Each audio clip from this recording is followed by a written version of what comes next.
Good morning everyone. I'm CJ T. Guzman from UCM Group of Companies, sir. And ito po si Sir Amiel Colesio po ng Palaya Natural Farms. Hello everyone. Sir, how are you today po? All good. Maganda yung panahon ngayon and I'm happy. So sir, can you tell me more about this natural farm po, Palaya Natural Farm, sir? Yes, Palaya Natural Farm is owned by Mr. Iggy Colesio. And ito po ay isang dragon fruit farm. Plantation actually. So napapabalibutan po tayo ng dragon fruit sa gitna ng mga bulubundukin ng Sierra Madre.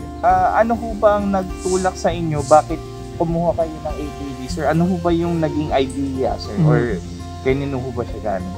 Actually, it's my father's idea na bumili ng ATV. Then, of course, I'm dreaming of owning one of these ATVs na yun nga sa UCM. At may nakilala lang kami na nag-recommend ng ATV na to. Agad-agad, binili ni Papa. Kasi ayun nga, kailangan din namin for our farm. At alam namin, magagamit namin to for a long time. So, ibig sabihin, sir, naging personal use niyo po muna siya, sir? Yes, yung isa yung Stingray, naging personal use. Ginamit namin ng father ko din. And then yung iba, rent namin. Sa mga, kasi itong farm, inopen din namin for public. So maganda kung makita niyo yung place. It's a very nice place, relaxing place. So the best talaga siya kung merong ATV para malibot niyo yung lugar. Saka adventure. Yes, sir. Andun yung adventure, may river crossing, yes, may bundok. Opo, actually sir, napakaganda po ng ano. So ano po ang naging effect, sir, nung pagbili niyo ng ATV sa farm, sir? Nung binili namin to, kasi bago mag-pandemic yun, so nagamit namin na for a short time, pero nag-pandemic. And then after pandemic, ayun, excited na ulit yung mga tao. Hinahanap-hanap nila yung ATV. Yun, naging excited sila and naging mabenta talaga yung pagre-rent namin ng ATV.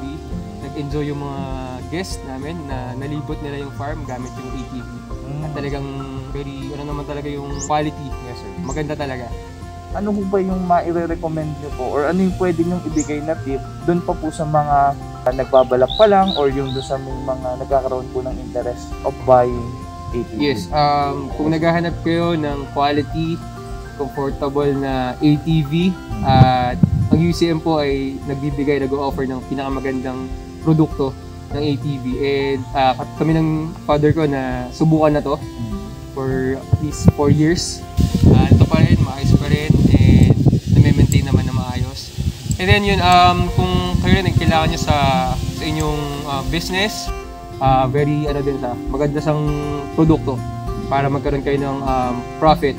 And yung makakatulong din kayo sa livelihood ng mga tao nyo. Sir, Amiel, thank you for your time. We really appreciate po yung Peter, yung very hospitable po yung location natin. Yung mga niyo po, sir, mga staff niyo po. Welcome po. Welcome po sa Palaya Natural Farm. Yes po. Thank you for watching our UCM story, and we'll see you again next time.